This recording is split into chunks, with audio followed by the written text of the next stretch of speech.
What's good? Drew Titan in the building.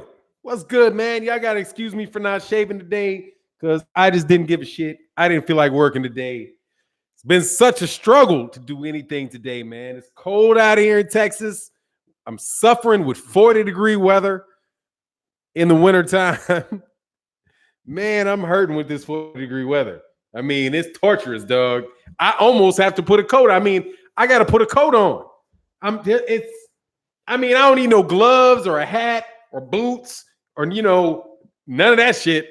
But, it's a little chilly out here in Texas. What's good, everybody? Yes, sirree, Bob.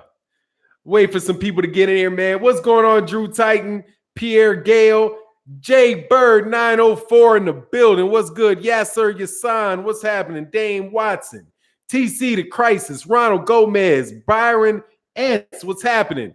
Ronald Jones, Marlon So Icy Sims, what's good, man? Gotta know when that next fight is. Mr. Khan, what's going on, man? And I can explain that a little something. He said, Fannon, you haven't been detrained from that Chicago winter weather that fast? Oh, yeah, I have. I'm just dying. Hey, no, trust me. I walked outside in the cold. It was raining. It was chilly. And I was thinking, oh, yeah, I like this. If this, I can handle this. Gee, what's going on, Leon Robinson? Oh, said, did you see Dan Rayfield's list of the best young fighters? No Devin Haney on it. Man, who cares, man? Dan Raphael ducking the fade, man. He ducking the fade. See, I don't care what that dude got to say, man. He's going to probably, I saw he listed some stuff. He probably put like 2 fighters on there. He probably took 2 fighters on there that were PBC fighters. Every young fighter that was with ESPN is on there. And they can't put Devin Haney on there because if he puts Devin Haney on there, that would add fuel to the fire that Lomachenko ducked him. So, I mean, it's not something. That's not somebody that Devin it's not something that Dan Rayfield would be allowed to put on there because that would make Lomachenko look bad. But I'm gloating today, though. I'm gloating, man. I'm laughing, dog. I'm laughing. Eddie Hearn, what you fucking doing, man? What you doing, Eddie? What you doing? I told you.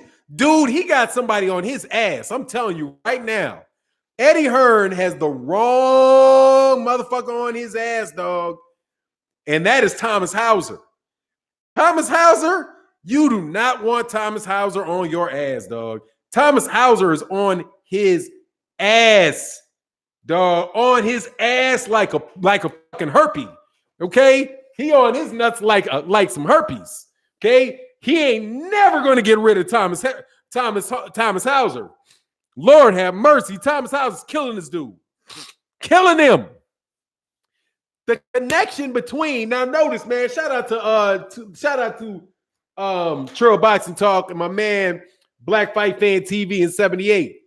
There was one observation that I want to add to that excellent commentary. The same person that wrote that article and did all the interviews for the Nevada State Athletic Commission, the California State Athletic Commission, and the Arizona Commission is the same one that broke that story about the PEDs in the UK. Thomas Hauser. Thomas Hauser is the biographer of Muhammad Ali. The cat, that dude he writes boxing novels. He is killing this dude, man. He's killing this dude. He's following him around on this PED story, dog. I'm Thomas Hauser, if you're listening. Please write a gigantic article and book about performance-enhancing drugs in boxing and make Eddie Hearn the star. Make him the star, dog. Make him the star. I'm thinking this dude doing research for a book on Eddie because Eddie is fucking up in whole new ways. Dog, come on, man. You can't be violating. You forum shopping, dog. That is textbook violation of the Ali Act. Textbook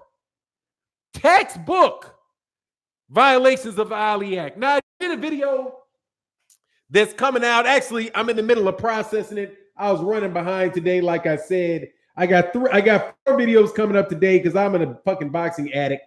So I was talking to the camera today about a myriad of issues. And one of them, I went into a brief explanation of what the Ali Act, the 3 major components of the Ali Act. Okay? Just to tell you what the fucking problem is with what the dude's doing. 3 things that the Ali Act does. 1 is it protects fighters from coercive contracts with promoters and managers. That's 1. Okay. 2 is that it's supposed to prevent fraudulent ranking systems, fraudulent manipulated ranking systems that result in mismatches taking place in boxing, where you elevate somebody to a ranking in the sanctioning body that he doesn't deserve in order to make the champion fight soft touches, right? Brought on by the WBO. You know, one example is when the WBO had a dead man in their rankings. And the man died and his ranking went up. So they were like, you have got to publish your rankings and let people see why you rank people and have at least some rationale for why you rank people in certain places. Okay, that's number 2 with the Ali Act. Number 3 is called forum shopping. The way that the United States is organized, I know you're not from the United States, Eddie. And you UK ear sluts, okay? I know y'all out there. There's only 120 people in the building. There's 120 people in the building, only 55 likes. I know your ass is in here. Let me explain to you what forum shopping is and why what Eddie Hearn is doing is dirty. The United States has 50 states. 50. 5 0. 1, 2, 3, 4, 5. 5 0. Okay? 50. 50 states. Got 50 states, okay? In the U.S. Constitution, all powers that are not specifically reserved for the federal government are given to the states, okay? So we have a bunch of states, 50 of them, that have their own laws, okay? Athletic competitions and athletics, the sanctioning of athletic competition is one of them. Got it? Are you with me? Are you with me? Okay. So promoters were taking advantage of this by picking states to fight in that have laxed rules. Okay. So if we don't like the rules in Nevada, we go to Arizona. If we don't like the rules in Arizona, we'll go to California. If we don't like California, we'll go to New York. If we don't like New York, we'll go to Florida. We'll just shop our fight around to somebody that will do what we want them to do, which is a way to evade the rules and regulations laid out by an individual state. That is what forum shopping is, okay? 3 parts of the Ali Act. 1, coercive contracts between fighters and managers. 2, Eddie, 2 is bogus ass ranking systems. And 3 is you playing skip to Maloo around the fucking country trying to get over. Right? There's what's going on, Aki Butler. Closely related to 3 is a concept in the Constitution called the Full Faith and Credit Act of clause of the Constitution. I think that's Article 5 of the U.S. Constitution. Article 5, Section 2, some shit like that. I'm really bad with the Constitution. But it basically says that one state will honor the laws and the rulings and the decisions of another state. So if the state of Nevada says your ass can't fight because you didn't take a performance-enhancing drug test, Arizona is supposed to acknowledge that and is supposed to abide by that ruling. Now, they may not, right? But they should. So you get it? You get where we're going here with what Eddie's doing? Eddie is violating federal law by forum shopping a fucking steroid abuser from Nevada to Arizona. That's a bad look, Eddie. That's a real bad look, homie. And I just want to let everybody know what it is, okay? Because I know people throw around, some people throw around violation of the Ali Act, but they don't really know what the fucking violation is, okay? And I don't pretend to be an expert in the Ali Act. I don't, okay? But I hear it used a lot. But you know who broke that shit down very nicely? Thomas Hauser. And Thomas Hauser has a boner for Eddie Hearn. And I am laughing my ass off at this dude doing this. This dude's on his ass all over the globe. He's on his ass all over the globe. Thomas Hauser. Shout out to you, Thomas Hauser. Great journalism. That, my friend, is journalism. Okay? Take some notes. That was a good enough breakdown for Fannon. Hey, was it good enough? That simplifies it. The 3 portions of the Ali Act. Number 3 is what Eddie's doing right now. Number 2, quite honestly, is what that franchise championship is doing. That is a bogus ass ranking because the guy doesn't even have to defend it. But, that's a whole nother conversation. Yeah, it's great to see Thomas Hauser back in the journalism game. I remember him from the 90s. Yeah, man, dude, he's on that ass right now. And you need guys like Thomas Hauser because when that guy started attacking Thomas Hauser, I was like, dog, you don't need to fuck with him, dog. Because he can first of all, he can write his ass off. And when I read his stuff, when I read that article, I was like, oh, this dude's an attorney. Thomas Hauser's got to be an attorney. The way that shit was written, that was not written in like a journalistic. That was not written like a journalism major. That shit was written like somebody that is used to writing legal briefs. Because the way he laid the facts out, the way that he applied the laws to the facts, oh, this dude, you're not getting away with shit with Tommy Boy. You're not gonna get away with too much with Tommy Boy. Oh, he said, yeah, he went to Columbia University Law. There you go. You could tell. You could tell reading it. Like, yeah, dude, this guy's going to be on his P's and Q's. It's on Boxing Scene. You can see it all. I don't have a link. I can't put it up in this. It's on Boxing Scene. He said a whole lot of work. Office and the gym. Hey, man, tell me about it. Shit, I got so much shit going on. He said it's great. Oh, yeah, Proud African said, yeah, so anyway, man. Oh, no, man, he's playing around. I hope he keeps doing it, though. Seriously, my hope is this. Keep doing it, Eddie. You guys keep doing it. Please keep doing it. Keep going. Because you're going to fuck up so bad that somebody's going to make a fucking example of you. Okay? They're going to fuck up so bad that I'm hoping that they fuck up so bad that somebody makes an example of them. Dude, people have died in the ring, dude, and they keep ignoring it in the mainstream media. They keep ignoring it.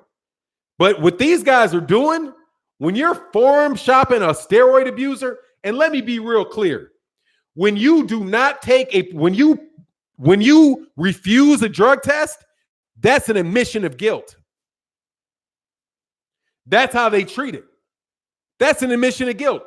When you get pulled over on the road, when you get pulled over on the road and they suspect you of drunk driving and you don't blow into that little shit, when you don't do that, they enter guilty. They're like guilty. It's a tacit admission of guilt. They ain't fucking around with you. You gonna blow in this motherfucker and let me know if you drunk or not. And if you say no, I'm not gonna do nothing else but go right and say he wouldn't do it. Consequently, you're guilty. When he did it, he was guilty. Period. Now, if I was these fighters, though, hey, be warned. Be warned. If Matchroom cannot get a fight if they get their license revoked in New York, in Nevada, there's a good chance that they will get their license revoked in New York and in California, and I wouldn't be surprised Texas. I wouldn't be surprised that they couldn't petition Texas and get you snatched in Texas too. If you fight for Eddie Hearn and you do not want to fight in Wichita, fucking Texas, Wichita, Kansas, if you don't want to be fighting in Wichita, Kansas, in Cedar Rapids or Tempe, Arizona, I would suggest you get the fuck away from Eddie, because Eddie is going to cause you fucking problems, because Eddie can go back to the UK and you can't.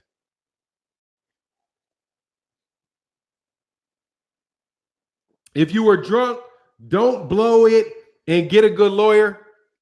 Dude, okay. Take your chance. I mean, that's if you know you're drunk, okay. Yeah, because you know you're drunk. You know you're going to fail it, so why not? But my point is, dude, you have admitted it. You're going to have to deal with that. If you didn't and you blew and you're cool, they let you fucking go. That's my whole point. What's going on, Muhammad is the one? Oh, they're out to get him, dude. And now you're fucking around with, come on, man. The Ali Act was written by a senator, what was sponsored by a senator from Nevada, John McCain. So what I'm hoping is, because the weakness is this. The weakness in the Ali Act is the enforcement. The enforcement of the Ali Act. But when people start thumbing their fucking nose at government officials, like, fuck you, when you start doing that shit to senators, you start doing that shit to, like, when you start thumbing your nose at government officials, like, fuck you, I'm going to Arizona. Once you start doing that shit, then they say, oh, okay, we've been cutting you motherfuckers a break. Let's start dealing with the biggest issue with the Ali Act, and that is enforcement. Let's start slapping some fucking penalties. Let's start putting some penalties behind this shit. Okay, you think you're funny? Okay, so let me see, what did you violated the Ali Act? What will the penalties be? Up to $100,000 fines and 36 months in jail. Slap that shit at the end of the Ali Act and see if motherfuckers start acting cute. Go ahead, dog. Keep fucking up. I'm hoping you do. Please, Lord, keep acting up. Keep acting up. Keep being a snot-nosed brat so somebody can call your daddy into the room, and you don't want to listen to your teacher? Your daddy start whooping that ass with a belt. You might start listening. That's what I'm hoping, dog. Please keep fucking up. Ivan Garcia in the building, man. He says, salute. Where's the pimp sweater you had on yesterday? I can't pimp out twice. Come on, dog. I can't wear the same clothes twice, dog. That ain't pimping. You know what I mean? I got to get me some new sweaters, though, since I'm in Texas. You know what I'm saying? Get that belt. See, please, somebody lobby. Somebody like piss off, like, hey, man. Hey, Mr. Trump, I will vote for you if you put some penalties behind this fucking Ali Act. Okay? I will be standing out with a vote for Trump fucking sign. Okay? I'll be wearing a fucking MAGA hat. I better be make boxing great again. All right? I'll be out there like that shit. Okay? Let motherfucking somebody get in Donald Trump's ear and be like, hey, we need something to distract from we need something to distract from this election. Let's throw Eddie Hearn's ass in jail and revoke his fucking passport, okay, for creating a felony. Dog, you got to get the fuck up out of here, homie. You got to get the fuck. But see, that's when you start fucking around with government, when you start fucking around with government officials, that type of shit starts happening. You know what I mean? When you start fucking around with government officials, that's the type of shit starts happening. And that's what I'm hoping, because it's not there yet. People are, come on, man, the WBC completely bypassed all the fucking rankings with this franchise champion. because now he doesn't have to fight any mandatories. And if the second prong of the Ali Act is to have reasonable box ranking systems, how can you have a ranking system when you have a rule where pretty much your champion doesn't have to fight anybody? That completely makes your ranking system bogus. That's a violation of the fucking Ali Act. That is a violation of the Ali Act. Right there. Boom. The franchise champion. Because that's how the shit works. You just start making arguments. You make arguments, and it's whether or not they like, hold on, man, WBC, you can't do business in the United States. No, you cannot have any franchise titles, none of that shit. You can't do business in the United States because you're violating the Ali Act. I'm sorry, Mr. Suleiman. You're going to have all your WBC fights in Mexico because we're not allowing the WBC into the United States while you blatantly flaunt the Ali Act by allowing your champion not to fight any fucking mandatories at all. No mandatories at all for your champion. What are ranking systems for? Right? To make sure that the people that deserve the shots get a shot at the championship. Isn't that the reason? And the second is to make sure that these champions aren't fighting people that are grossly mismatched. But what happens when you get rid of the entire ranking system? De facto, you elevate your champion above the mandatories. So it makes your entire ranking system bogus. Maybe that's a violation of the Ali Act. I would love to hear an experienced attorney that's used to making arguments for the interpreting the Ali Act make that argument. I would love to. Love it. Come on, Thomas. Come on, Mr. Hauser. Write a book about WBC violating the Ali Act by trying to circumvent the Ali Act by taking away all necessity of a ranking system from their champion. Please. Oh, Proud African said, keep on his neck, my brother. I wish I had an assistant DAs like you, my man. I wish I had an assistant. Hey, man, let me tell you, dog. That's what my job would have been. And that's why I didn't want to fuck around, dude. I didn't want to put people in jail. I didn't want to do that, man. I didn't. That's the last thing I wanted to do.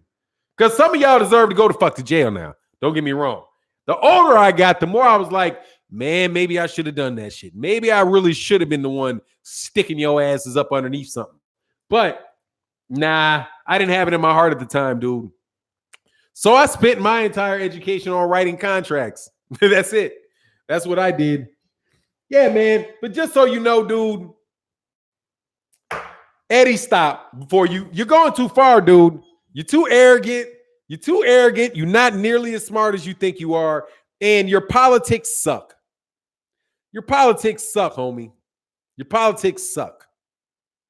You're about to you got state officials calling each other.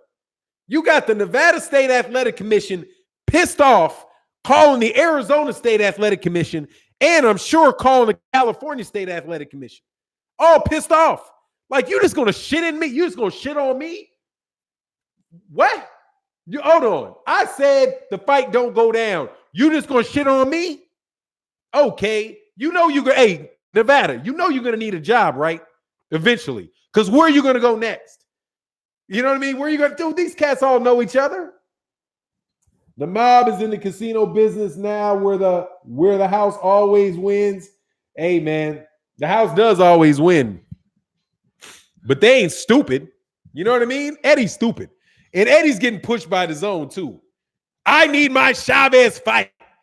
I need this Chavez fight because our subscriptions suck. We need these Mexicans signing up to the channel. You're not going to get any Mexicans off of Gabe Rosado, okay?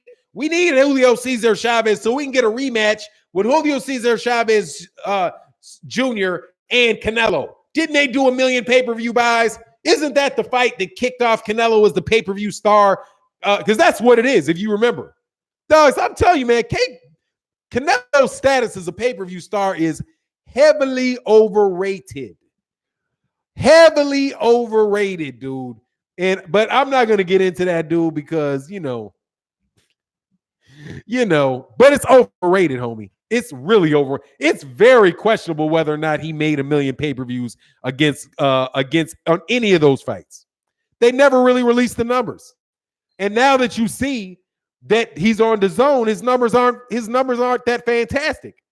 Canelo Alvarez's numbers have never been fantastic outside of Floyd Mayweather Jr., and that was Floyd Mayweather Jr., Julio Cesar Chavez Jr., and the 2 Gennady Golovkin fights.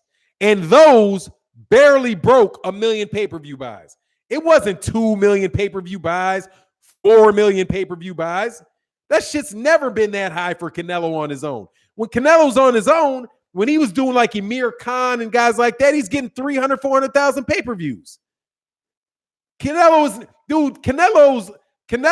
reputation as this big megastar is super fucking overblown, in my opinion. And you're now seeing it play out when he's out there by himself trying to do fights. He gets outdone by what the fuck KPD and Logan Schmogan. What the fuck their names are? Hey man, Ren Wilson said Harry Reid was the center of Nevada and John O'Brien was Arizona's. Thank you, sir. I appreciate that. I got that back.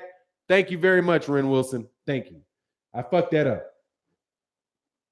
Oh, he's so said Hauser does have a JD fight. Yeah, you can tell in his writing. He took legal writing 101. I can attest to that. He's taking legal because it's issue, rule, application, conclusion. And you can see that structure. You can see the structure. I was like, okay. And it made me feel like writing. When I read that article in Boxing Scene, I was like, damn, I could write. That's the style that I could write.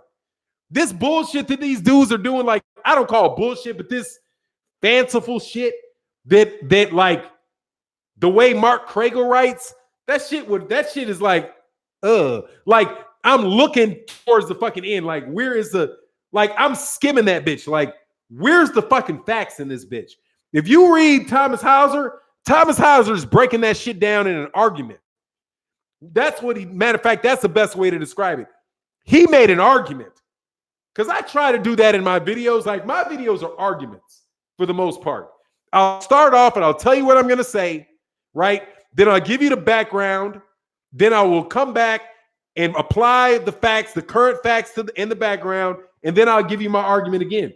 That's how my mind works, and that's how I try to form my videos. Now I'm doing them off the cuff, you know what I mean? And I'm not doing I don't have the time to do really, really get detailed about it. But you could hear that you could really see, I could feel that in Thomas Hauser's writing. And it encouraged me because I was like, damn, dude, sometimes I think about writing, like I should write, I feel like I should write. I know I should. My wife is always doing that shit like, will you fucking write? Will you just write? And I'm like, I don't want to write. It's so easy just to get on my video. I can just get on a video and I can do it. She's like, you need to write.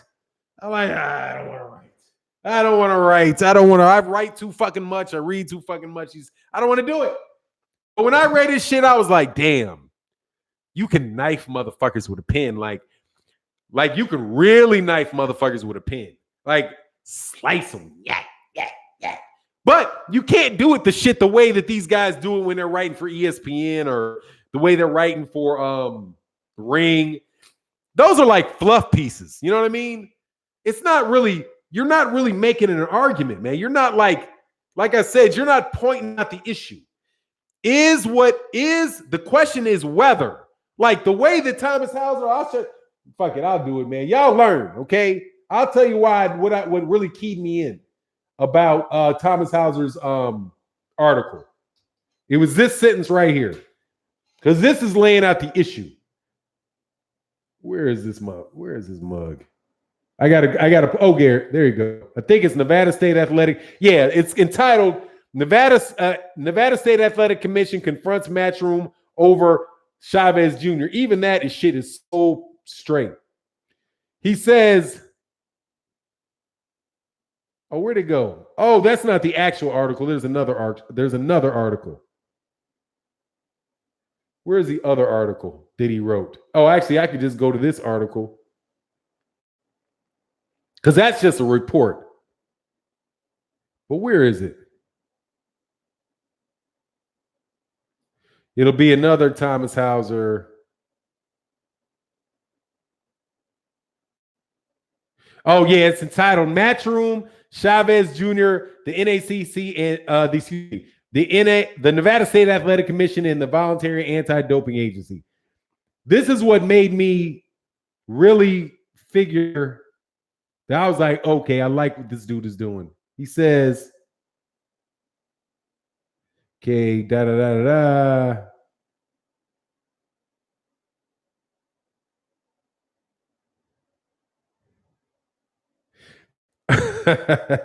But Hearn's explanation is flawed. First, moreover, the Ali Act was designed. Where is the Hearn claims in that regard? The key, there you go. Here it is. The key question is whether, in the interim, the Nevada State Athletic Commission will classify Chavez's suspension as an administrative suspension or a suspension for refusing to submit to a sample collection. If they opt for the latter, the Arizona Commission would be in violation of federal law if it allowed Chavez to be contested. This is the fucking issue. That's the rule right there. And that's why I'm like, this dude has just got, that's what keyed me in. The key question is whether, right? And whether is the issue. Whether what Chavez did is going to be classified as an administrative suspension or a suspension for refusing to submit a sample or refusal to submit a sample collection. So do you see how like he was very specific about what the issue was and the only out? That's the essence of it. They are in violation of the Ali Act if Nevada classifies it as a violation for related to the drugs or just an administrative suspension. That is the key issue right there. That's the issue, right? Whether, what's the rule? The rule would be, then you look at the rule. What's the rule for it to be an administrative suspension? What is the rule? And then what are the facts, right? And then what's your conclusion? That's what I mean by that's like, that's how you look at an issue. Not this shit that people just do running around running their fucking mouths about whether or not they think this guy is doing what you think is right or what you don't think is right. What is the issue? What is the rule, right? What are the facts? And do those facts apply to the rule? And then that's the application. You apply the facts to the rule and then you draw a conclusion. And I liked how Thomas Hauser did it in that shit. And he's roasting this dude. I'm telling you. That shit was assassin-like, homie. That shit was assassin-like. Don't fuck with Thomas Hauser. He'll pencil whip you to death. That motherfucker can. And man, one of these, what's this dude? Oh, Fannon, your video quality would really improve if you wrote it. I know your pen game is through the roof. Nah, I mean, dog, I can't because I can't deliver it like that. I can't deliver it like that. I would have to literally read it to you. And that would not be, that's not fun for me. You know what I mean? It's not fun for me. I just want to talk shit about boxing. Now, if I did write an article, my pen game is nasty. Quite nasty. And honestly, it's quite mean. And I have to like sometimes tone the shit down because it will sound very snarky. But yeah, my pen game is nice. My pen game is nice. But it's rusty too. It's a little rusty. For that type of shit, it's kind of rusty. If my investigative game was better though, then I would knife fools. I need some inside sources. I need some sources. Sweet Science Fannon, how's my channel's new name? I like that name. Who are you though? What was your old name? Oh, said lowest common name said Fannon, I like that your streams are organic. Yeah, if I do that shit, it's like it's not fun for me. I'm just talking shit. Really. I mean, I'm having fun. But I'm not, I'm not trying to do that, dog. Like the Albie. Oh, said like the ad lab versus the scripted. Yeah, man, it shit just doesn't. For me, it doesn't come off like that, man. It just doesn't come. It doesn't come off. And here's another thing. Sometimes when you're doing, like when I'm doing videos, I'll have a thought that'll come up midstream. That's when you morons think I'm stuttering. I'm not stuttering. I'm thinking. The shit will just pop up like, oh, I didn't think about that. And so when I didn't think about it during the time that I do my outline, because look, hold on 1 second. I think you can, well, you'll see. This is a book of, like, these are my outlines. I probably got like 3-4 more books full of outlines. I always outline what I'm saying just so that I know I'm covering the bases as I follow some general structure. But my channel ain't for dumbasses, okay? My channel ain't for that, dude. My channel is for people that want to listen, that really do want to think, to listen and understand a whole thought process. You know, that's what my thing is for, dude. That's my niche. That's my niche. Niche. Jose Diaz said they used to drug test me in high school. I passed every time they gave me. Oh, every time. Hey, man. Well, good for you. I passed all my drug tests in high school too, because I was clean as a whistle. I don't think I've ever failed one, because only time I ever would use smoke weed is when I was at a job that I never got tested for. They don't test me. Like, they don't, some of the money of the people that do the testing, they never get tested. Like, they ain't getting tested. Your ass is getting tested. That should be cracking me up. Like, because I mean, I ain't gonna give too much. I'm not gonna give too much of my personal business out, but suffice to say that the people that are writing those laws are high as physics when they write them, homie. Okay, let me tell you. Okay, let me tell you. Your favorite your favorite litigator gets high. Okay, believe it. They are not getting tested. Y'all are getting tested. When the truth of the matter is, the only people that should be getting tested are people that are working heavy machinery. If you ain't working heavy machinery, what the fuck are you getting tested for? Why? You know what I mean? Like, if you moving something and you could cause harm, okay. But dog, you working at McDonald's, what the fuck you drug and testing people at McDonald's for? I guess you can burn somebody's hand on a grill or something. But other than that, it seems like an invasion of piracy to me. I write for Army Magazine in Nevada. I wouldn't mind writing to Fannon Boxing Magazine. Hey, now, if I had an editor, we could roll. We had an editor, we could roll. You know, but I'm just, you know, I might when I retire. What's going on? KOD prize fight medicine. Oh, and medical. Yeah, medical too. Nurses and doctors. That shit is critical. You fuck up somebody's life with that shit. But when I retire, yeah, I'll go full-fledged. But it's gotta be when I cultivate enough information where people feel like they could share information with me, and I would hold it tight, but yet I can blast people and try to make positive changes in boxing. I would do that. I would do that for sure. But it's got to be in a situation where like that's why I don't want to do interviews. In the back of my head, that's one of the things that I think about with these interviews, because I get information. I don't seek information. I get information, and I don't want to use that information in a way that would ever jeopardize the people that told me. But also, I don't want it if what you're really doing with it is trying to affect public opinion for the benefit of a specific fighter. I want major things to happen in boxing. Like, this steroids epidemic is ridiculous. You know, all bullshit aside, the shit that Eddie Hearn is doing, he needs to be thrown out the country. It's crazy. He needs to be thrown out of the sport of boxing for what he's doing. He is so directly tied to so many issues of the use of performance-enhancing drugs that at this point in time, you can't trust anything about it. He is trying so hard to take over the sport of boxing and is so reckless regarding the use of performance-enhancing drugs that, come on, man, how many times do you have to see this? He was involved in a guy back-to-back 2 times. He said, hey, hit that like button. Stop being lazy. Let's get over to Hundo.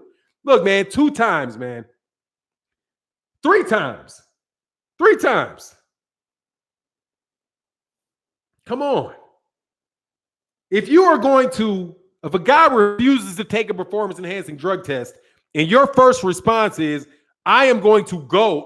First of all, I'm going to go over your head. Because this is what happened. If you read the history of it that Thomas Hauser laid out, when the California State Athletic Commission was going to suspend him, the lawyer for Eddie Hearn called the state's attorney. The state's attorney is over the Nevada State Athletic Commission. The state's attorney. So what he did was he called over his boss and said, hey, can you get these guys to go away? Can you make this go away? And the Nevada State and the state's attorney said, no, we can't make this shit go away. They called informally. Remember that? That's what they said. That's what he did. They tried to go over the head of the Nevada State Athletic Commission. Do you know what you do when you go over somebody's head? You piss them the fuck off is what you do. Because you're putting them out because you're saying, I don't give a fuck what you think. I'm going to your boss and try to get your boss. And you know what the boss does? The boss then goes back to me, hey, look, man, this motherfucker called me. This motherfucker called me about you. Trying to get this shit overturned, man. He called you. He didn't call me. Oh, so you one of them dudes. Oh, you think you fancy. You think you're going to go over the top of me. All right. Your ass is going to have some bullshit on your hands every time you deal with me. Thank you very much. He said any active pro fighter should expect random tests 24/7. You know, no doubt about it. Going over somebody's head is like a blind side hitting football. Dude, you got to do that shit you have to do that shit with the ultimate caution. With the ultimate caution, dude. If you have a job, there's one thing about making sure that you document what's going on, right? Document everything. Carry your receipts in your pocket. Carry your receipts in your pocket. Emails, you keep your emails, you keep pictures, you keep all that shit. If you're legit, you keep your receipts. Keep your receipts. But going over somebody's head, dude, you rolling the dice. You really rolling the dice. And that's what Eddie Hearn did to the Nevada State Athletic Commission by sending his lawyer to informally talk to the state. Dude, these cats Eddie think he a fucking baller. And that shit backfired like a motherfucker. Backfired. Now, watch this. Listen to what. Oh, that's what's up, Magnum Opus. Warring Arts, my man. Now listen to the phrasing that Thomas Hauser used. He's like, now the only hope that Eddie has is that the Nevada State Athletic Commission classifies this violation as an administrative suspension and not one related to a drug-related suspension. Well, guess who has say-so in that? The guy who Eddie Hearn tried to jump over and go around instead of just calling him and trying to work it out with him. Got to be careful when you go over people's heads, man. That shit backfires more than anything else. Testers, let me make sure there's no Viagra in this guy's system. Is Viagra? Damn. Is Viagra performance? It is performance enhancer though. But I don't think there's any drug violations about tapping that ass. I don't think there is. Yeah, the roid problem's been around for 30 years, no doubt, no doubt. I think I get a girl for KO Prize, man. Much love. Yes, sir. The petty scribe, yeah, man. Yeah, I wouldn't be petty, but I mean, seriously, I gotta have time, man. Gotta have time to do that. And I just don't see it, man. These cats don't run smart. Dude, these YouTube channels don't run smart businesses. Like, I'm fucking bugging on some of you dudes, man. Like, I'm sorry, man. Y'all motherfuckers are tripping. Okay? Like, I don't get it. I saw a video that got put up. I didn't listen to it, but I just saw it. Like, I saw a video that talked about how to grow a channel. And I looked and I was like, I could just tell looking, but you ain't making no money. But there's no way you making any money unless you got some serious affiliate ads going on, unless you got some affiliate shit that I don't see. Like, are you doing some affiliate sales that I don't know about? Or are you doing you got some type of product that you're selling in your videos? Because if you're not selling product or you got some affiliate links and shit, you ain't making no dough off of you. You're not making no AdSense money. Ain't no way. Ain't no way. So I look at the business of people that are just doing it on YouTube. Like, how can you make this shit work the way you do it? I don't think you can. You are breaking even at best. You lucky you breaking even at best. Or you're making just minimal shit. You're definitely not maximizing. So I'm looking at these guys with the web pages. Now, I don't know how much you get for the articles where you get these ads run. Because like BoxRec now got ads up the wazoo every time you open BoxRec. You know what I mean? So I think the only way that a lot of these guys are making money is like they are the employees of organizations that are paying them a salary to do it. You know what I mean? So like Dan Rayfield doesn't have any type of real freedom. He doesn't have any type of freedom to express his if he does have an opinion that runs contrary to what ESPN's marching orders are, he couldn't share it if he wanted to. Or if he did, his ass would be fuck up out of there. Same thing for people with Ring Magazine. Same thing with Mark Cragel. If Mark Cragel don't carry the company line, Mark Cragel's a fuck up out of there because he works for ESPN. You know what I mean? This is why I really do like, man, I appreciate y'all. It's more than you know because you guys watch my videos. You come by the live streams. You support me in OG Boxing Talk. And you do it when I say shit y'all don't like. Okay? You know I just got called a hater on Trill Boxing Talk the other day. I got called a straight up hater. But I was like, what? I got called a straight up hater. I was like, all right, man, all right. But hey, I'm just gonna say what I gotta say. It's gotta be that way. Because I have supporters that will come by even though you don't agree with what I say all the time. And nobody's telling me what I have to say.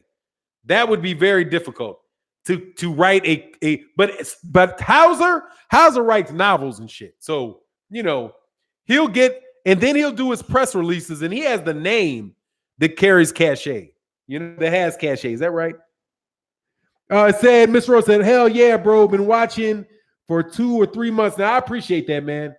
And Chris Brown, man, I appreciate you too. Thank you, Juniper B. But yeah, man, it's like, you know, you get called a hater for shit. But it is what it is. I mean, the LDBC is really good for that, man. I'm really happy to be a member of the organization, of the affiliation of boxing channels that talk about boxing and have the freedom to say what it is they want to say, even if that means that you got to disagree with people. You know? Because I disagree about some shit. By the way, let's change topics, dog, because y'all came. Oh, he said, ever since Fannon, nothing productive comes when everyone agrees with everything. Nah, man. Hey, thanks, Fieldhouse Jones. I appreciate that, man. I appreciate that. Yeah, I played baseball and football back when the big pill problem in my school. Oh, yeah. Hey, baseball players be juicing up like something serious, man. But look, man. All right, I gotta tell y'all something. Y'all keep talking to me about this. All right, man. All right.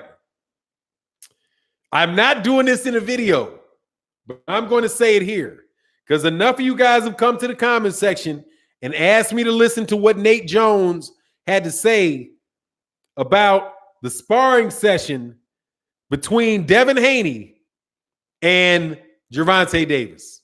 Okay? Now, it is on Laugh at First boxing channel? I think is it Laugh at First?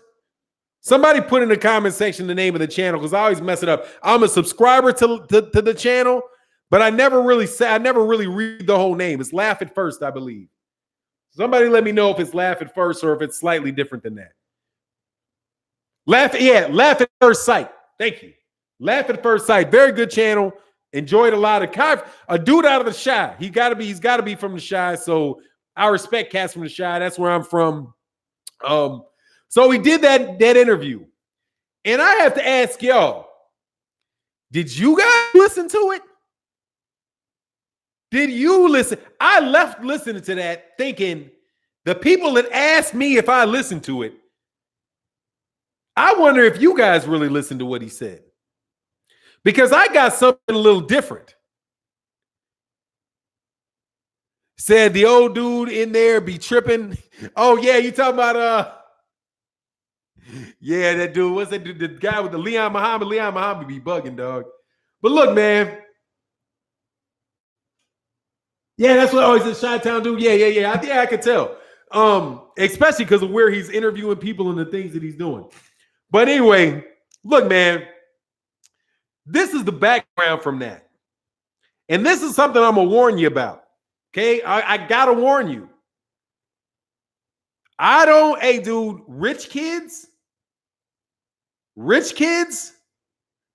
have access to things that poor kids don't. Remember I said that. Wealthy children have access to things that poor kids don't. One of those things are coaches. Coaches. Let me give you an example. My son, okay? My son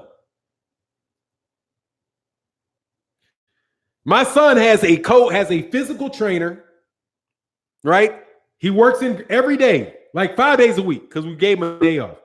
Gave him 2 days off a week to rest his body, right? 5 days a week. I take him out after I get done with my work day.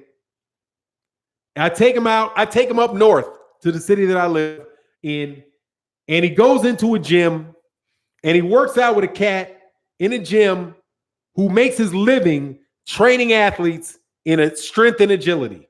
Okay? He's 13. So he has a strength and agility coach that he works with. After that, he goes to the basketball side of the room, and he works out with a guy that is a former professional basketball player that teaches him how to do dribble moves, who teaches him how to make his jump shots. His hand is like this. His wrist is like this. His feet are wide. He's not putting his butt out. All kind of things like that work on the technique, okay? So my son can sit, and I say, okay, look, man, before we leave, oh, Kelly Nigman, no worries, man. I'm glad you guys enjoyed it. Anytime y'all want your opinion on that shit, it's much appreciation, right? And I'm going to get around to this Tank Devin Haney thing in a second. But I got a set. So for 9, you got money. I ain't broke. I'll tell you that. I ain't rich. I ain't broke. You know what I'm saying? It's relative. I make more money than most people do. Okay. And that's not from the YouTube. I can sit right here on this computer, read 3 or 4 contracts, consult people on a couple of agreements, and I will make more money than the average U.S. citizen makes in a year.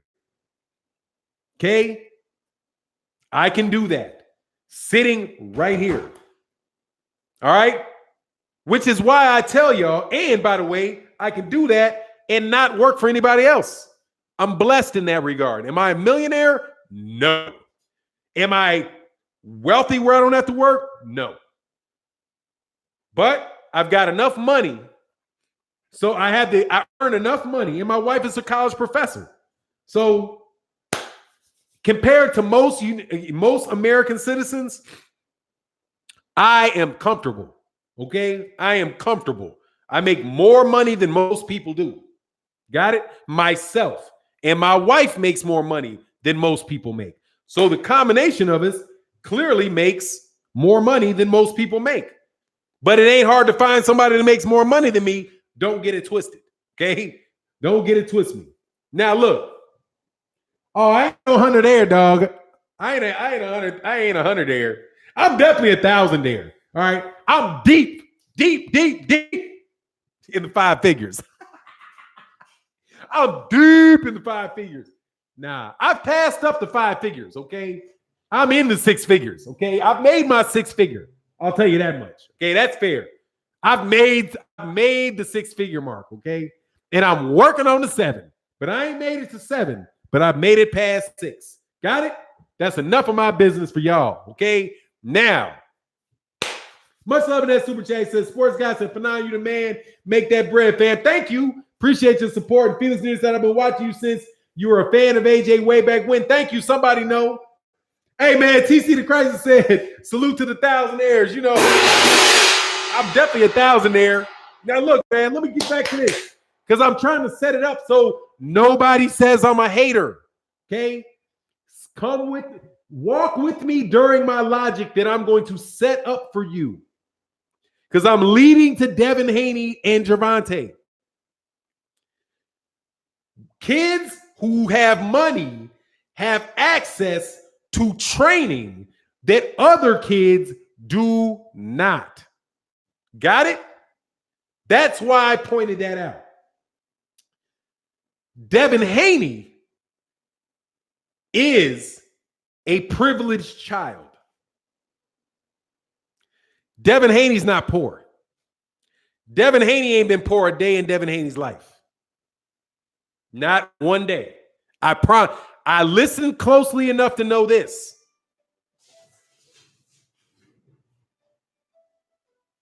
Nah, some nigga trying to get some money. Hold on.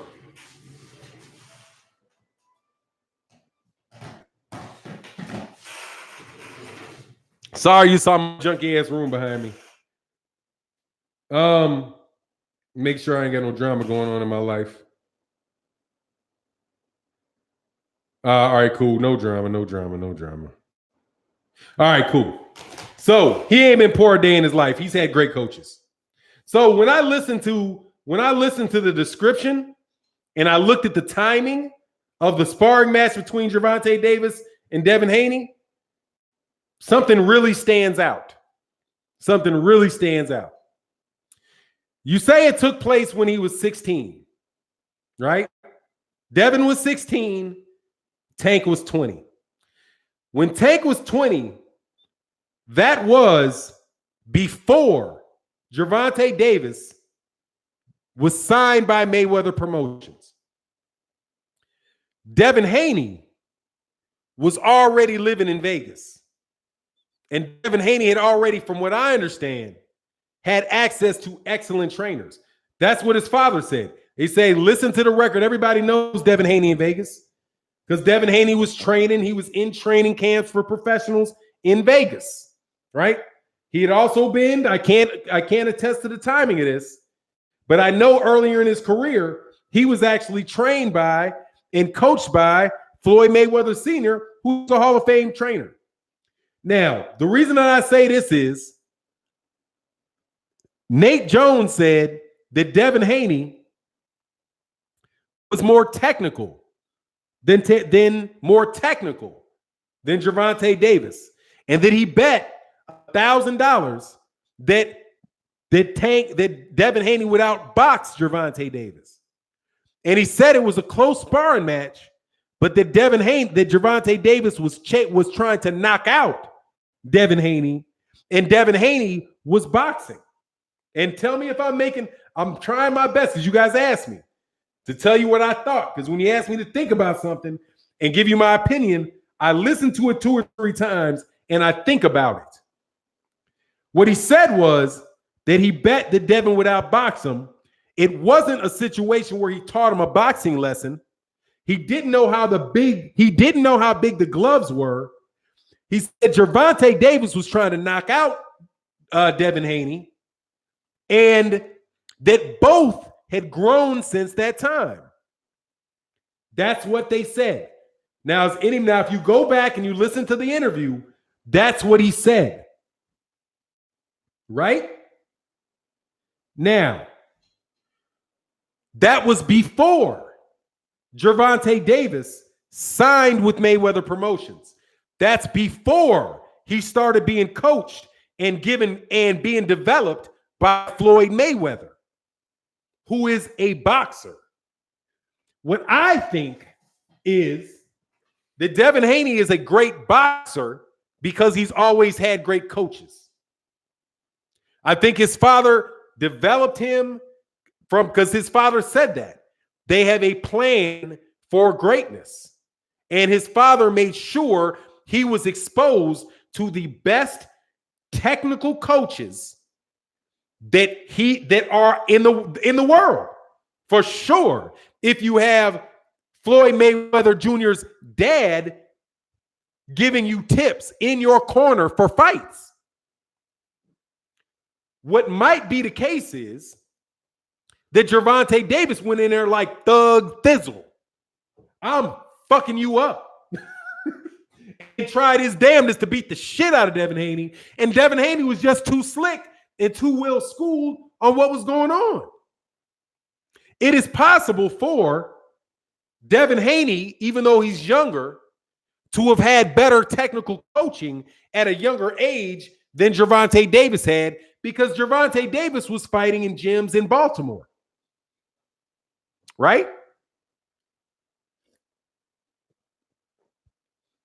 He wasn't trained from an early age by Floyd Mayweather Jr., by Floyd Mayweather Sr.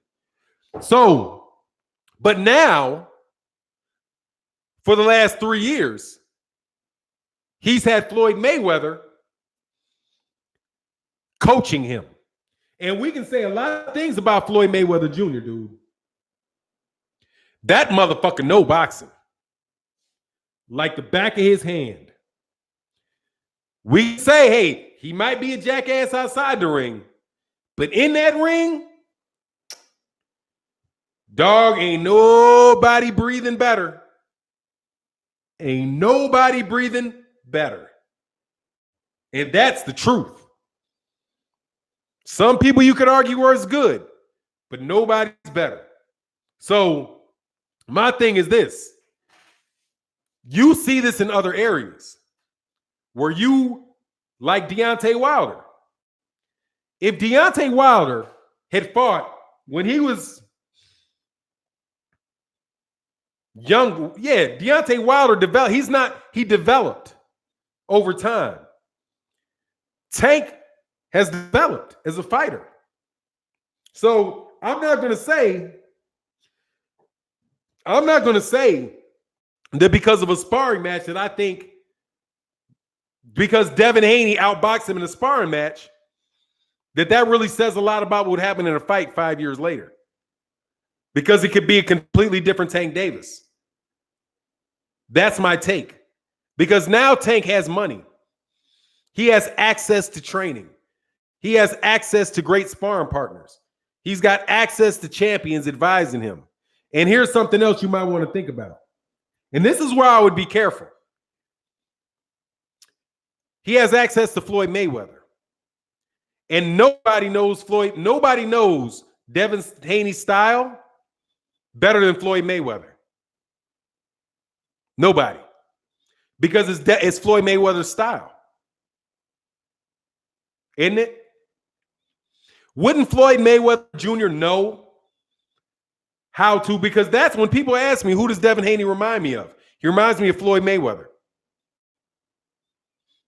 Who knows Floyd Mayweather's style better than Floyd Mayweather? Floyd Mayweather knows Floyd Mayweather's style as well as Floyd Mayweather Sr. knows it. Because Floyd Mayweather Sr., who also helped develop Devin Haney, developed Floyd Mayweather. Floyd Mayweather knows what bothers him. And Floyd Mayweather is training Devin Haney. He's training Gervonta Davis. That's what I think. I think it's a fight that I would love to see and I want to see. Gervonta Davis is a street dude from what I see. Now, let me clarify what I mean by that. I'm a middle-class kid. I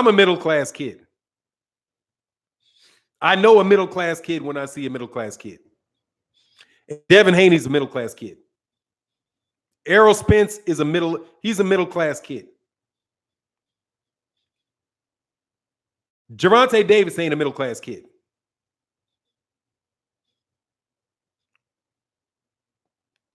That's a kid had to come up from the bottom. And there's always that in boxing, because most champions had real issues. Like Muhammad Ali. People because my mother went to school with Muhammad Ali. Muhammad Ali went homeless. And people don't talk about that. There was a period of time in Muhammad Ali's life when he didn't live with his mother or his father. Because his father was an alcoholic. And he lived with this older lady who for a while. And she was mad that when he came and only gave her flowers, he didn't give her any money. That's a Louisville, Kentucky story. But that's what I would, because you guys asked me. I didn't do a video about it because I know I'm an hour and a half into my show, and I'm trying definitely not to disrespect Devin Haney at all.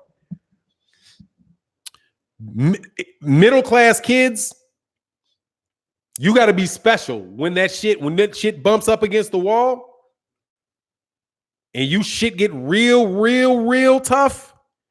It takes a special kid who grew up sleeping in cotton sheets to get through it. You know what I mean? The saying that it's hard, you know how Marvelous Marvin Hagler said that, it's hard to get up and train when you were born in silk, when you wake up in silk sheets. See, that's coming from the perspective of somebody that earned his silk sheets. I can tell you from the point of view of somebody that has never missed a meal in my life. Some kids, it's very hard to get focused and hungry when you've never touched the bottom. Ever. When you've never come close to it. When you never had to want a car. You got that car. When you've never had to worry about how you're going to turn your light bills on because your lights have never gone off. Not knowing what it's like to have to put tape on the bottom of your shoes because your shoes are always new. And sometimes people use that when it's a fight. They are literally fighting for that. It's either selling crack rock or you got a wicked jump shot. That wasn't my life. I could read very well. I can argue very well. I knew I was going to college from birth, without a doubt. Never doubted it. Never doubted it. It was only when I became an adult and shit got real where I was like, whoa, if I don't get my shit together, I can be on the fucking street. The fuck is going on here? Let me become constructive and productive. And that came from me later on in life. Some people who are friends of mine, that shit came early in life. So when I listen to what Nate Jones said, was, and you got to listen to what he said, not the questions being asked, what he said. He knew that Devin Haney was going to outbox him because he's more polished. That's what outboxing him means. He said, Tate's going to come in here trying to knock this kid out. That shit's not going to work because he's too well schooled. He's too well schooled. I know what's going to happen. Tank was green. He was green. And I knew what was going to happen. What about the gloves? I don't remember what the size of the gloves are. All I know is Gervonta Davis was trying to knock him out. And when Gervonta Davis running there looking for a knockout against that, he's not going to find home enough. So I got my money, and he won it. Wasn't a mismatch. He just outboxed him. So you figure what happens now if things change. Now, here's another thing. Same thing happened with Ryan Garcia. Same thing happened with Ryan Garcia and Devin Haney. There was a point in time when Ryan Garcia, who I do believe started boxing at an earlier age, beat Devin Haney in a boxing match because Ryan Garcia was more developed than Devin Haney was. That's why the record is 3-5, right? It's like 3-2, like 3-2, 2-3, whatever.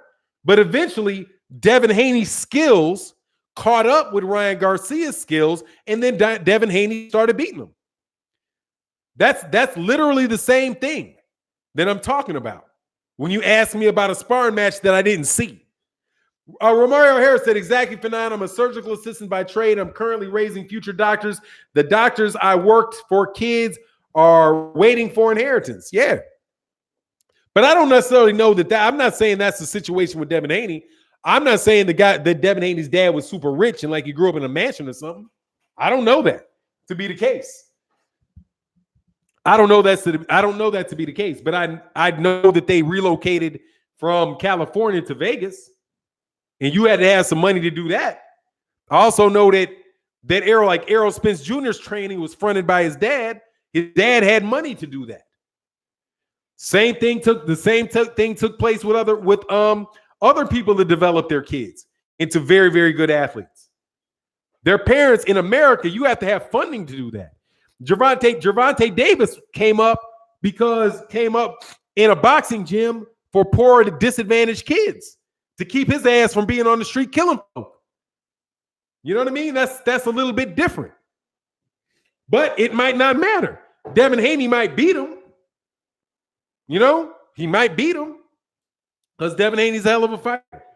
People just ask me my thoughts on it, and that's what I see from the outside looking in. Gervonta Davis does not have the structure that Devin Haney had. No way. Because if Gervonta Davis had the same structure, if Gervonta Davis had Bill Haney as his dad, that bullshit wouldn't be popping off. That bullshit wouldn't pop off. That boy would be more disciplined. He'd be more disciplined. Without a doubt. He'd be more disciplined. He wouldn't be blowing up in weight. He wouldn't be doing all that shit because his daddy would have whooped his ass. Or however it is, Bill Haney disciplined Devin Haney, because you can tell by the interaction between those two that Bill Haney disciplined that guy, disciplined his son, has his son having discipline, structure. And that's why his son is successful, because of the structure, the discipline, the rigor, and the talent that was given by his mother and his father to him. I don't know the situation with the mother. I've never met Bill Haney. Got a lot of respect for him. But I can recognize a son that was raised by a father, because I got a son that I'm raising. And trust you, believe me, he is not going to be fucking up like these kids that don't.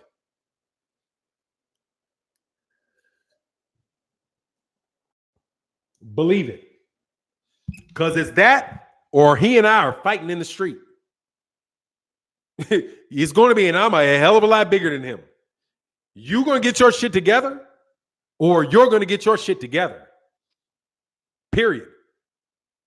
And if you don't, 18 years old is coming and you can get the fuck out. Okay? That's the truth. So what I was alluding to in my super chat structure. Oh, yeah, absolutely. Structure. Structure is incredibly important. And Gervonta Davis doesn't have that. He didn't have that. And you can tell. Because even, I think this is his name, Calvin Smith. Is that his trainer's name? Somebody that's very well respected in Baltimore. And I've never met these people. I'm telling you, if I've said anything that somebody thinks is disrespectful, I don't mean to be that. Right? But that's a respite. That is something that is a safe haven that he provides for somebody to come in. But when he leaves, he goes home. When he leaves, he goes home. And that structure is what it is.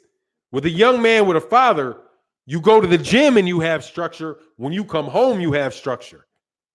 When my son goes to the gym, he has structure. When he comes home, he has structure. And the more he fucks up, the more structure is put upon him. A lot of times what I see with kids that don't have structure, the more they fuck up, the less structure there is because people give up on them. At a certain point in time, you're behaving in a manner that is so out of whack that I can't even have you around me and these other kids because you're distracting them. So when they get unstructured to a certain point, then they leave, everybody gives up on them. Gervonta Davis had to have a certain amount of drive within himself to get where he is. Otherwise, they couldn't even approach that kid with the talent that he had. They couldn't keep him in a box all day. You know what I mean? It's interesting though, man. It's really interesting. I'm glad you guys asked me for that. Calvin Ford, thank you very much, Calvin Ford. I'm sorry, I'm bad with. First of all, I'm bad with names, but I can see his face. Kane the bad guy said, life isn't as predictable as that. Some people are just screw ups and should be separated from more productive individuals. Yeah, no doubt about it. Could you imagine Bill Haney discipline AB? Man, look, I heard AB's stepdad say that he didn't. He said his mother, that's in the story, he said his mother, much love in that super chat, not Raja, they didn't. If he got in trouble and I believe that's his stepfather. This is a story that Adrian Bronner said. That if his mother told his stepfather to go spank him, his stepfather would go into the room, make some sounds like not discipline him, walk out the room, and his mother thought he got spanked. That's the exact opposite. That, in my assessment, if I was to do that to my wife, I would be undermining my wife. I would be saying, not only am I not going to provide you structure, I am going to encourage you to continue your behavior because I will not do what she asked me to do and discipline you. That would be me literally undercutting my wife in a situation where my wife tells me, ask me to punish my son or to provide my son with a certain structure. That would be my take on that, man. When I heard that years ago. I was like, ooh, not good. Not good. My mother and father, oh no. She ain't gonna happen. You got to be a team. You got to be a team. And I don't mean to be criticized. I mean, I'm just saying I wasn't there. I'm just listening to what AB said happened. Adrian Bronner said happened. For now, myself and my cousin Chino used to take A-Rod to school. He had no car. Who's A-Rod? Who's A-Rod?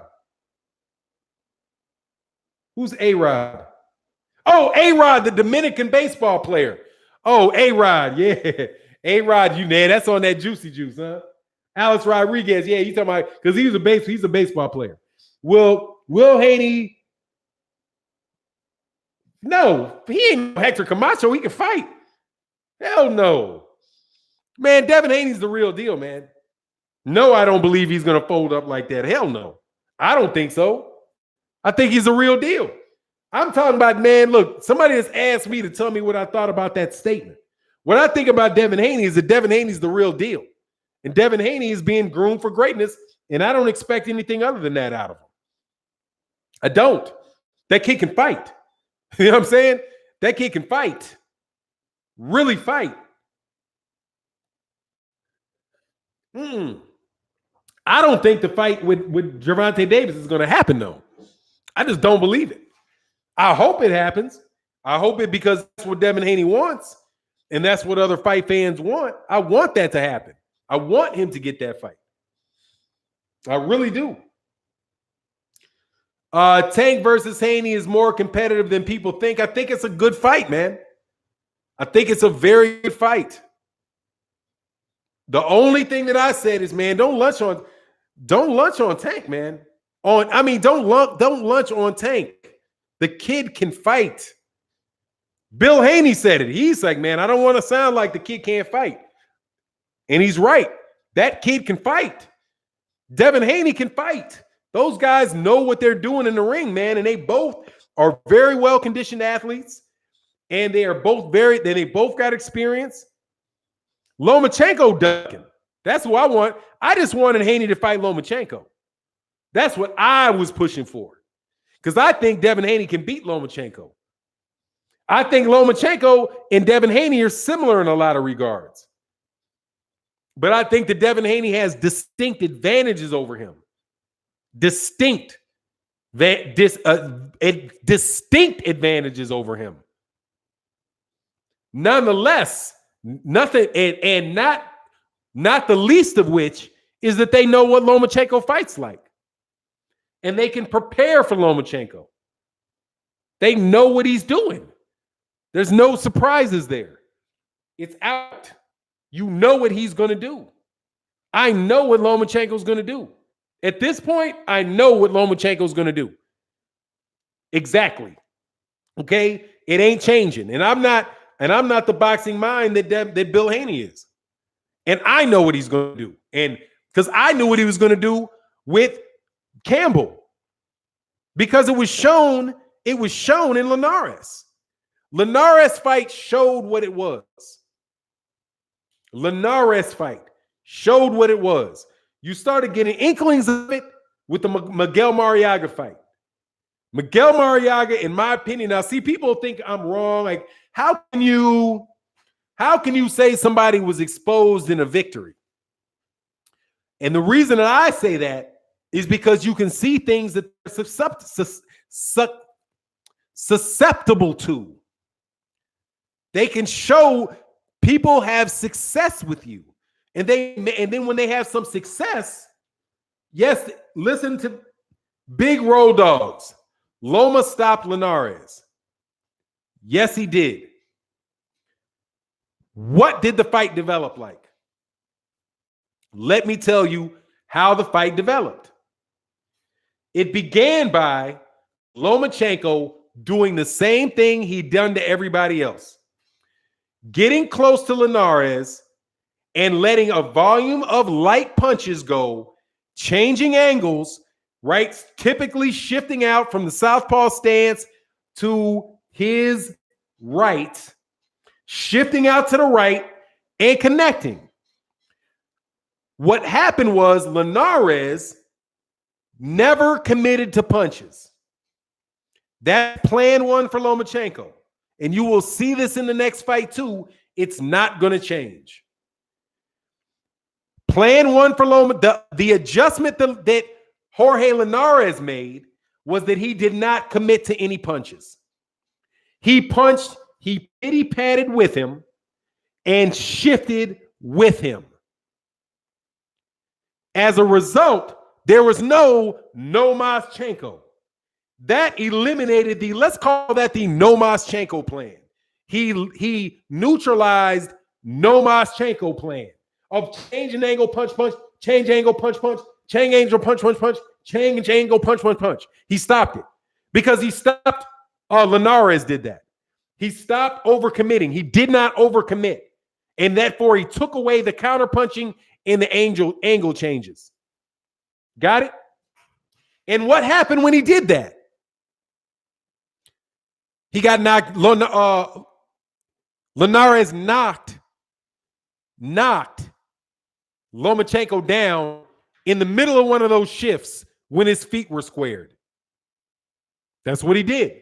But then what did Lomachenko do after that? Plan number two. He walked Linares down and started throwing body shots. He just changed from changing angles to a come forward fighter. Ducking shots with very good defense, walked him down, started landing big body shots. And he dropped and stopped Linares. Isn't that what happened? Okay, he was the bigger man. So what? That's what happened. And he won. What happened against Jose Pedraza? Same thing. Fight went the exact same way. Linares had Pedraza had success because he did not commit to punches. Didn't commit to punches. Changed angles with him. It was a pity pat fest. And then what happened? After a certain point, Lomachenko started coming forward, started throwing big body shots, and he knocked Pedraza down. But Pedraza got up and finished the fight. Lomachenko won. Same fight, different fighter. Same approach, different fighter. Move forward to forget the Corrala fight, because all Anthony Corrala did was cover up and take punches. That's all he did. He didn't counterpunch. He didn't shift. None of that. He just let Lomachenko come forward and land big body shots on him. Wrap. But then what happened with Luke Campbell? Same thing that happened with Linares. Same thing that happened with Pedraza. He pity-patted, took away the Lomachenko angles, and then what did Lomachenko do? He started walking him down with big body shots, and he knocked down Campbell. Campbell got up, but this is where I'm telling you the difference between him and Haney. You're not going to walk Haney down like that. You're not going to do it because Haney has better foot speed, and Lomachenko does not have the foot speed that Haney has. Haney will be able to stay on the outside and stay on the outside. Period. That's where I believe the difference is. Haney is faster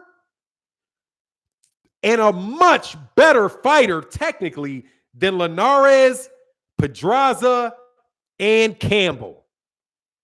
That's where I see the problem for Lomachenko.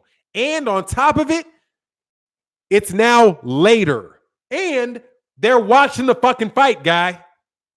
If I see that, they see that. And that is why I'm telling you, they took that franchise championship. We need the franchise championship. Because guess what? When you say Big Roll, whatever your name is, that Linares is the bigger guy, so is Haney. Haney is considerably bigger than Lomachenko. Considerably. He started at 135. All those other guys that we're talking about, with the exception of Campbell, started at 130 and started at 126. Pedraza was a 130-pound fighter. Linares was a 135-pounder and I believe a 126-pounder, and he got knocked out. And he got knocked out at lower weights. And Pedraza got knocked out at lower weights. Ain't nobody even breathed. Ain't nobody even brushed. Came close to hurting Haney. And Haney showed he got a good chin with the shots he took. But that's why I'm telling you, that's a fucked up matchup for Lomachenko. Fannon, will Loma be better? Loma is the better dancer, I tell you. Hey, man, look, that's why he didn't want that fight, man. That's my opinion on it. He's going to fight Haney after he's not. No, he ain't. He's going down in weight. He's not fighting Haney, dude. He's not fighting Haney. If he was fighting Haney, he wouldn't have decreased the belt. Why would he take a franchise championship belt if he was going to fight Haney? You think the WBC is going to strip him? You think the WBA was about to strip him? I mean, the WBC is about to strip him? He just fought for the belt. He ain't got, and Bob Arum already said he wasn't going to fight him. Dude, you believe that shit? I don't believe it. And I don't believe he wants to fight Tank either. I don't believe it.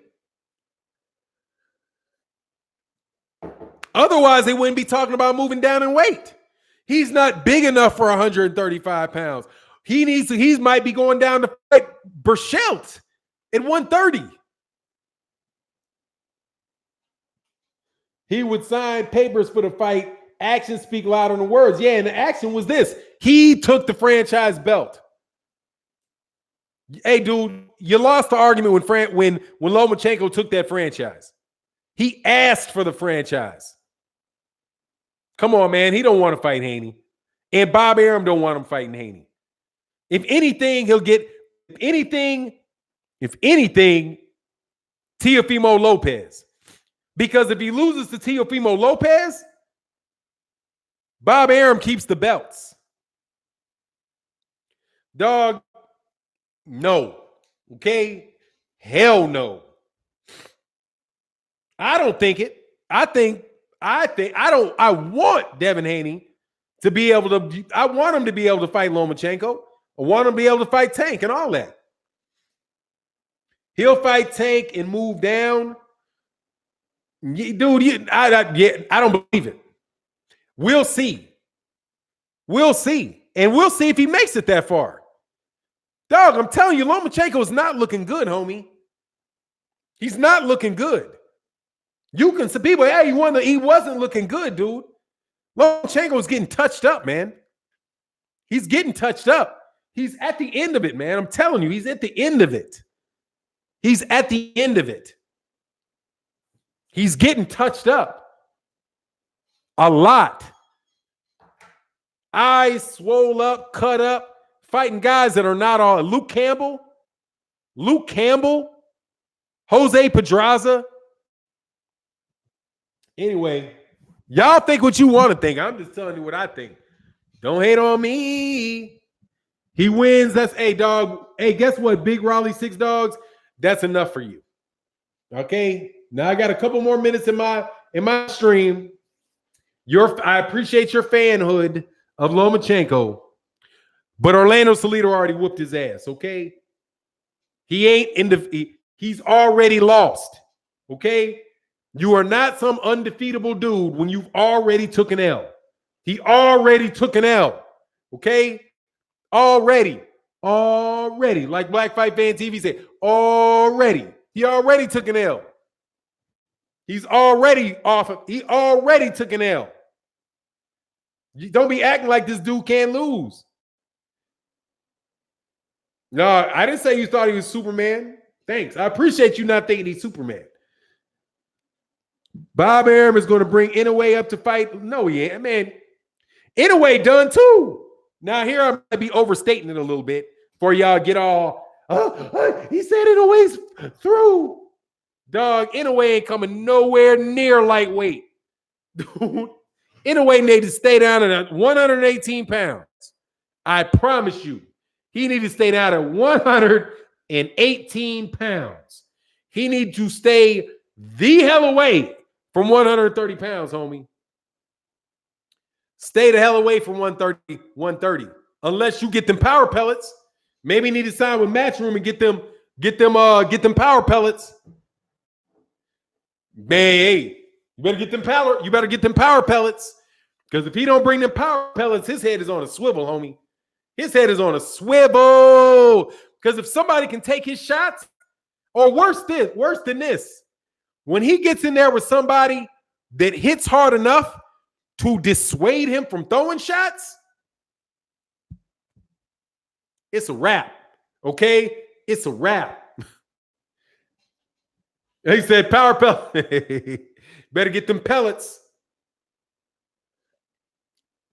But you know me, I'm just a hater, homie.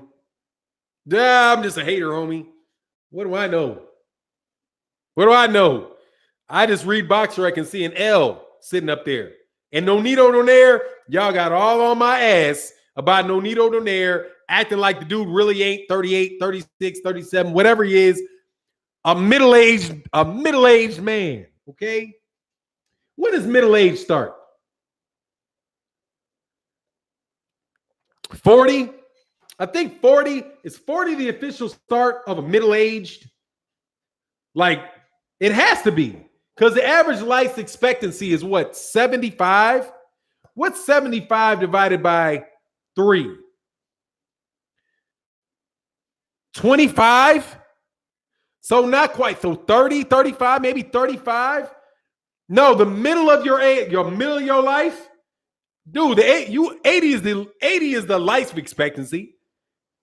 Senior citizen is 65. right? You're a senior citizen at 65.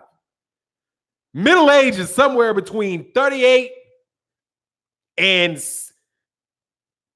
you're older. Yeah, 38 to 62, somewhere like that. That's the middle of your life, dog. You ain't no young dude at fucking 40, okay? You might not be old, homie, but you ain't young at 40 years old. You a grown-ass man at 40 years old. All right? That's the middle of your shit right there. That's the middle of your shit around there, 40. Manny Pacquiao is legitimately a middle-aged man. Okay? Nonito Donaire is pushing on middle age. Okay? And to be fair, so is Luis Ortiz. To be fair, so is Luis Ortiz. What age does young stop? Your physical body, I would say 30s, 20, 30. I was before you're young in your 20s. Like 23, 24, you're still young. Maybe once you get up to 28, 29, 30. Oh, yeah, okay. Hey, legendary Top Cat, KQ always goes. He's always good to go live when I run my mouth too much. People know to go over there. I appreciate that, man. But let me acknowledge what legendary Top Cats is saying and get up off of here. Y'all, please go check out my man KQKC coming up next. Stealing that from 78. Please check out my man KQKC coming up next. And with that, I'm out. Peace.